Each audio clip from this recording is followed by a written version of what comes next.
Hello everyone, welcome back in रजताइस academy. और ये हमारा पार्ट 10 है। और हम लोगों ने बाबा साहब का जो बायोग्राफी है वो पार्ट 1 से और पार्ट 10 तक ये लगभग सारे जो मैटर्स है वो कवर कर लिए।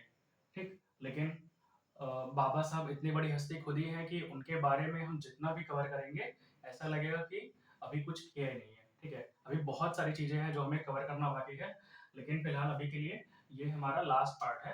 ठीक है, तो देखिए 1948 में क्या हुआ। हैड डायबिटीज, उन्हें डायबिटीज हो गया था। He remain bed from June to October 1954। और वो जून से अक्टूबर तक 1954 में बेड पर थे। ठीक, बेड रेस्ट पे थे, वो चलकर नहीं पा रहे थे क्योंकि डायबिटीज उनको हुआ था due to medicine side effect. और जो दवा खाने से साइड इफेक्ट हो जाता है उसके कारण, और पुअर आई साइट, ठीक से आंख से भी नहीं दिख रहा होगा। ठीक है, हिज हेल्थ वर्सन्ड ड्यूरिंग 1955। और उनकी हालत धीरे धीरे काफी गंभीर होते जा रही थी।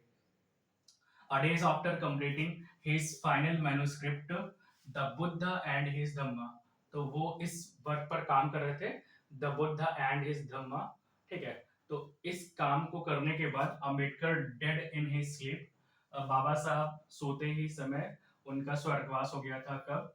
6 दिसंबर 1956 and his home in Delhi. ठीक है, दिल्ली में उनके सोते ही समय 6 दिसंबर 1956 को उनका स्वर्गवास हो गया। लेकिन आज भी वो हमारे बीच